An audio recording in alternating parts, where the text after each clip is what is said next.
Madhya Pradesh BJP को चार चांद लगाने वाले वीडी शर्मा को अब दिल्ली दरबार नई जिम्मेदारी देने की रणनीति बना रहा है। अब दिल्ली दरबार वीडी शर्मा को क्या जिम्मेदारी देगा, हालांकि ये तो आने वाले वक्त में ही पता चलेगा, लेकिन अब खबरें सामने आ रही है कि वीडी शर्मा ने जिस अंदाज में बिहार में भारतीय जनता पार्टी को बम्पर जीत दिलाने में योगदान दिया है, अब उसका जो नतीजा है वो वीडी शर्मा को मिलने जा रहा है। उसका जो तोहफा है वो प्रधानमंत्री नरेंद्र मोदी, गृह मंत्री अमित शाह जो है वो वीडी शर्मा को देने जा रहे हैं। दरअसल वीडी शर्मा की अगर हम बात करें तो उनका नाम लगातार सियासत में सुर्खियां बटोरता हुआ नजर आता है। ऐसे में अब खबरें आ रही है कि वीडी शर्मा को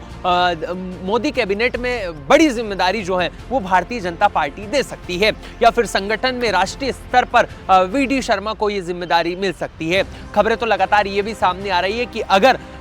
शिवराज सिंह चौहान को भारतीय जनता पार्टी का राष्ट्रीय अध्यक्ष नहीं बनाया जाता है तो कहीं ना कहीं संगठन में जो है वो राष्ट्रीय अध्यक्ष की टीम में जो है वो वीडी शर्मा आने वाले दिनों में कमाल कर सकते हैं। वीडी शर्मा को अगर मोहन कैबिनेट में जगह नहीं दी जाती है तो संगठन में जिम्मेदारी मिल सकती है, नहीं तो मोहन कैबिनेट के विस्तार के बाद में अगर दिल्ली दरबार में मोदी कैबिनेट का विस्तार होता है तो कहीं ना कहीं वीडी शर्मा का नंबर जो है वो लग सकता है, क्योंकि वीडी शर्मा प्रधानमंत्री मोदी के भी पसंदीदा रहे, गृह मंत्री अमित शाह के पसंदीदा रहे, ब्राह्मण समुदाय से आने वाले बड़े चेहरे जो है वो वीडी शर्मा माने जाते हैं। ऐसे में कहीं ना कहीं आने वाले दिनों में सियासत में वीडी शर्मा का जो कद है वो बढ़ता हुआ नजर आ सकता है। अब इसके पीछे क्या कुछ समीकरण है जरा ये भी समझ लीजिए। वीडी शर्मा की अगर हम बात करें तो वीडी शर्मा ने मध्य प्रदेश के प्रदेश अध्यक्ष रहते हुए खूब कमाल किया है। उनके कार्यकाल में भारतीय जनता पार्टी मध्य प्रदेश ने कई इतिहास रचे हैं। ऐसे में आने वाले दिनों में लगातार ये खबरें सामने आ रही थी कि उनको कहीं ना कहीं पार्टी जो है वो दिल्ली शिफ्ट करने वाली और बड़ी जिम्मेदारी उनको दे सकती है। खबरें तो ये भी सामने आ रही थी कि वो प्रधानमंत्री मोदी के करीबी, और जिस तरीके से उन्होंने भारतीय जनता पार्टी का राष्ट्रीय प्रदेश अध्यक्ष रहते हुए काम किया था,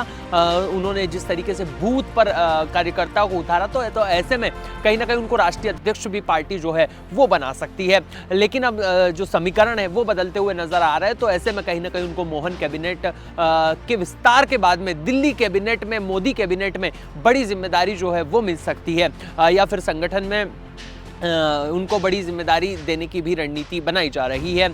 वीडी शर्मा जो है वो पिछले दिनों बिहार में पहुंचे थे, उनके ऊपर जो लगभग 60 से 70 सीटों का दारोमदार था, तो उनमें भी उन्होंने बेहतर प्रदर्शन जो है वो पार्टी के लिए किया था। इसके बाद में अब आने वाले दिनों में पश्चिम बंगाल में भी चुनाव है, तो कहीं ना कहीं जो उनका बूथ मैनेजमेंट की जो स्टाइल है, उनके जो काम करने का तरीका है, जिस तरीके से वो कार्यकर्ता को एक्टिव रखते हैं, जिस तरीके से उनका परफॉर्मेंस रहा है, उसके आधार पर कहीं ना कहीं पार्टी जो है उनको पश्चिम बंगाल में भी बड़ी जिम्मेदारी जो है वो देती हुई नजर आ सकती है। अब देखना होगा कि वीडी शर्मा के लिए गृह मंत्री अमित शाह और प्रधानमंत्री नरेंद्र मोदी ने क्या सोच रखा है, लेकिन तब तक के लिए आप देखते रहिए द डेली न्यूज।